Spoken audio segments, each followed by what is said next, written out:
Hello friends, मैं सनी आप सभी का आपके अपने YouTube channel official study app पे स्वागत करता हूं। दोस्तों, आज हम बात करेंगे मुगल काल। मुगल काल में जहीरुद्दीन बाबर।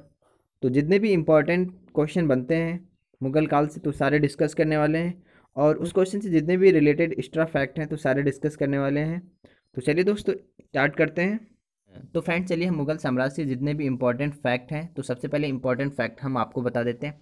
तो ये था हमारा मुगल वंश का साम्राज्य, जितना भी आपको मैप पे दिख रहा है ग्रीन कलर का। तो सबसे पहले बात करें तो फ्रेंड, जो मुगल वंश था ये दो वंशों से मिलकर बना था, एक मंगोल और एक तैमूर वंश। जो तैमूर वंश का जो शासक था वो तैमूर लंग था, और एक था मंगोल वंश। जो तैमूर जो बाबर के पिता थे उमर शेख मिर्जा, ये तैमूर वंश के शासक थे। और जो इनकी माता थी कुतुलुक निगार खाना, ये मंगोल वंश की 14वां वंशज थी। और जो तैमूर लंग के थे उमर शेख मिर्जा, ये 5वां वंशज थे। तो फ्रेंड्स, अब बात करते हैं बाबर की। जो बाबर थे, बाबर के पिता का नाम उमर शेख मिर्जा और माता का नाम कुतुलुक निगार खानम। बाबर का जो शासन काल रहा भारत में वो 1526 से लेकर 1530। बाबर सबसे पहले 1526 में भारत आया। और जो दिल्ली सल्तनत का जो लोधी वंश का अंतिम शासक था इब्राहिम लोधी, इब्राहिम लोधी के साथ 1526 में पानीपत का प्रथम युद्ध होता है। और उसके बाद बाबर अपना शासन, अपना साम्राज्य जो स्थापित करता है दिल्ली में। अब बात करते हैं जो बाबर का जो जन्म है वो 24 फरवरी 1483 ईस्वी में होता है फरगना राज्य में। तो चलिए इंपॉर्टेंट अब जो क्वेश्चन है वो डिस्कस करते हैं, और उसके साथ रिलेटेड फैक्ट है जो एक्स्ट्रा फैक्ट है वो भी हम आपको आज बताने वाले हैं। तो फ्रेंड्स, वीडियो आपके एग्जाम्स के लिए काफ़ी हेल्पफुल होने वाला है। वीडियो को ज़्यादा से ज़्यादा, यदि आपको हमारा प्रयास अच्छा लगता है तो वीडियो को ज़्यादा से ज़्यादा शेयर जरूर करिएगा दोस्तों। तो फ्रेंड्स, चलिए स्टार्ट करते हैं। आज का जो पहला प्रश्न है वो है, वंश का संस्थापक कौन था? तो मुगल वंश का जो संस्थापक था वो बाबर। बाबर का जन्म 24 फरवरी 1483 ईस्वी में हुआ था। कहाँ हुआ था? तो फरगना राज्य में हुआ था। अगला प्रश्न है हमारा, बाबर के पिता का नाम क्या था? तो जो बाबर के पिता का नाम था वो था उमर शेख मिर्जा। अगला प्रश्न है हमारा, बाबरनामा भारत पर बाबर ने भारत पर कितनी बार आक्रमण किया? तो बाबर ने भारत पर कुल 5 बार आक्रमण किया था। पानीपत का प्रथम युद्ध किसके बीच हुआ था? तो बाबर का जो पानीपत का प्रथम युद्ध हुआ था वो इब्राहिम लोदी और बाबर के बीच में हुआ था 1526 में। पानीपत के 3 युद्ध हुए। पानीपत का प्रथम युद्ध 1526, और द्वितीय युद्ध 1556, और तृतीय युद्ध 1761 में हुआ। अगला प्रश्न है, बाबर की अपनी उदारता के लिए कौन सी उपाधि धारण की थी? तो इसका राइट ऑप्शन है ऑप्शन बी, कलंदर। जो बाबर ने अपनी उदारता के लिए कलंदर की उपाधि धारण की थी। अगला प्रश्न, दीन पनाह नामक नगर की स्थापना किसने की? तो दीन पनाह जो नगर था उसकी स्थापना हुमायूं ने की। हुमायूं जो बाबर का पुत्र था, सबसे बड़ा पुत्र था, और बाबर के 4 पुत्र थे, एक हुमायूं और कामरान, अस्करी और हिंदाल। बाबर की मृत्यु के बाद हुमायूं मुगल वंश का शासक बनता है, और इसने दीन पनाह नामक नगर की स्थापना करता है। और दीन पनाह एक पुस्तकालय बनवाता है, जिसकी सीढ़ियों से हुमायूं गिरकर हुमायूं की मृत्यु हो जाती है। अगला प्रश्न है, किस मुगल बादशाह की मृत्यु पुस्तकालय की सीढ़ियों से गिरने से हुई थी? तो हुमायूं की जो मृत्यु हुई थी वो पुस्तकालय की सीढ़ियों से गिरने से हुई थी। और हुमायूं के बारे में एक स्टेटमेंट लेन पूत ने दिया था कि हुमायूं जीवन भर लड़खड़ाता रहा और लड़खड़ाते लड़खड़ाते इस दुनिया से विदा हो गया। तो ये स्टेटमेंट आपके लिए काफ़ी इंपॉर्टेंट है, ये पूछा जाता है एग्जाम में हुमायूं से। अगला प्रश्न, कौन सा मुगल शासक सातों दिन अलग रंग के कपड़े पहनता था? तो इसका राइट ऑप्शन है ऑप्शन डी, औरंगजेब। औरंगजेब जो था वो सातों दिन अलग अलग रंग के कपड़े पहनता था। अगला प्रश्न, किस मुगल शासक ने शेर को तलवार के एक ही वार में मार दिया था? तो शेर शाह सूरी जो था उसने शेर को तलवार की एक ही वार में मार दिया था, इसलिए जो शेर शाह का नाम शेर शाह पड़ा। और जो शेर शाह का जो वास्तविक नाम है, जो असली नाम है वो है फरीद। जो शेरशाह का असली नाम है वो है फरीद। ये जो वास्तविक नाम इनका पूछा जाता है, जो असली नाम होता है। अगला है, भूमि की माप के लिए 32 अंक वाला सिकंदरी गज एवं सन की डंडी का प्रयोग किसने किया? तो इसका राइट ऑप्शन है ऑप्शन बी, शेरशाह सूरी ने किया था। अगला प्रश्न है हमारा, ग्रांड ट्रक रोड की मरम्मत किस मुगल ने करवाई थी? तो इसका राइट ऑप्शन है ऑप्शन डी, शेरशाह सूरी ने ग्रांड ट्रक रोड की मरम्मत करवाई थी।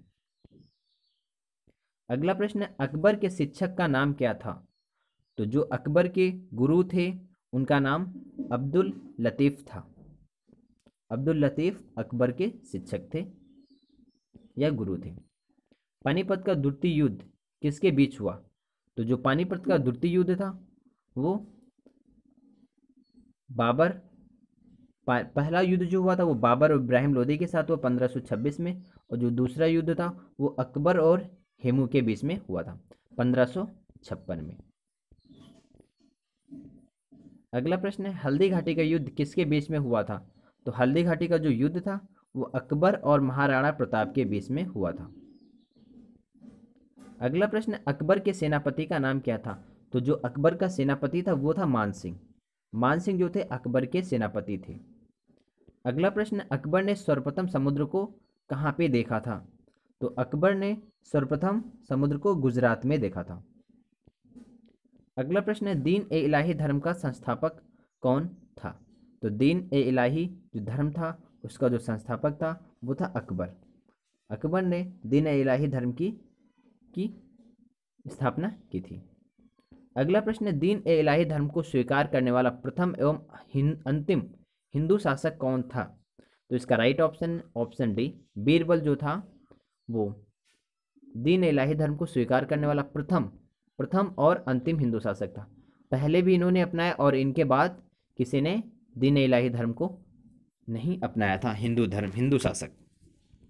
अगला प्रश्न है, किस मुगल शासक ने जैन धर्म के जैनाचार्य हरविजय सूरी को जगत गुरु की उपाधि दी थी? तो इसका राइट ऑप्शन है ऑप्शन ए, अकबर ने।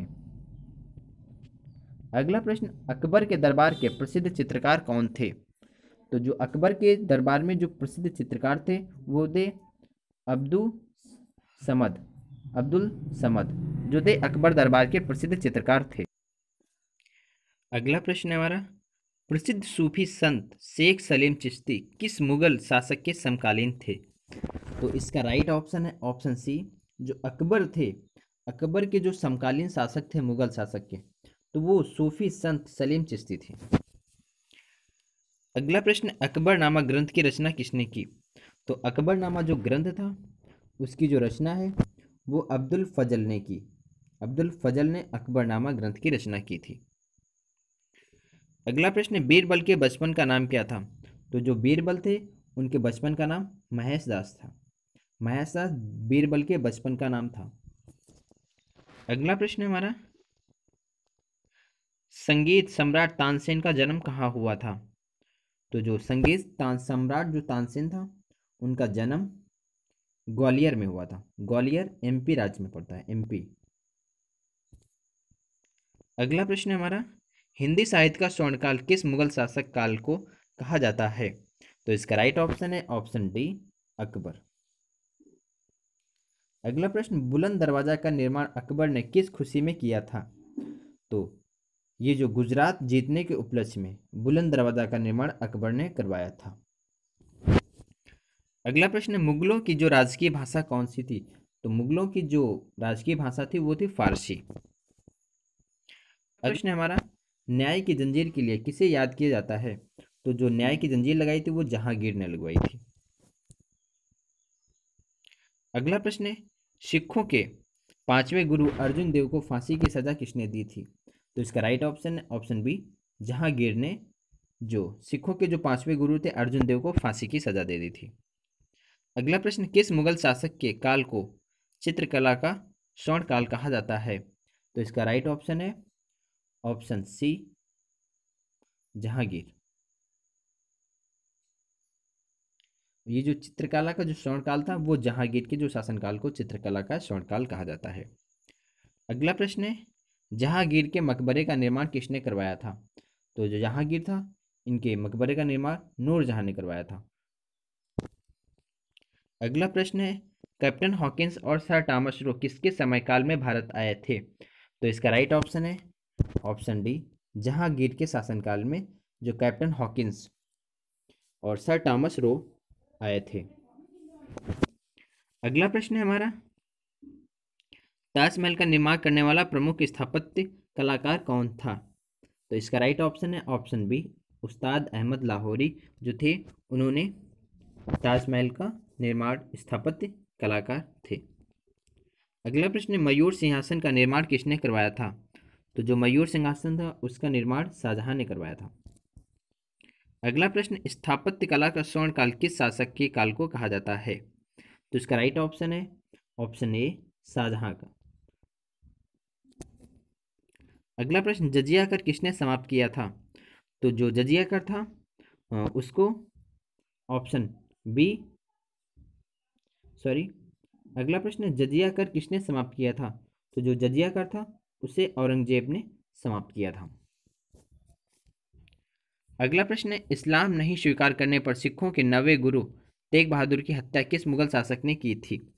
तो इसका राइट ऑप्शन है ऑप्शन ए, औरंगजेब। औरंगजेब ने जो सिखों के 9वें गुरु थे तेग बहादुर की हत्या कर दी थी, इन्होंने इस्लाम नहीं स्वीकार किया था। अगला प्रश्न है, किस मुगल के शासनकाल में मुगल सेना में सर्वाधिक हिंदू सेनापति थे? तो इसका राइट ऑप्शन है ऑप्शन सी, औरंगजेब के शासनकाल में सर्वाधिक हिंदू शासक थे औरंगजेब के शासनकाल में। अगला प्रश्न, किस मुगल शासक के काल में वजीर पद काफी महत्वपूर्ण था? तो बाबर के शासनकाल में वजीर जो पद था वो सबसे महत्वपूर्ण था। अगला प्रश्न है, मुगल काल में रुपए की सर्वाधिक ढलाई किसके समय में हुई थी? तो इसका राइट ऑप्शन है ऑप्शन बी, औरंगजेब के समय में सर्वाधिक सिक्कों की ढलाई हुई थी। अगला प्रश्न, अंतिम मुगल सम्राट कौन था? तो अंतिम जो मुगल सम्राट था वो बहादुर शाह द्वितीय था, और इनको बहादुर शाह जफर के नाम से भी जानते हैं।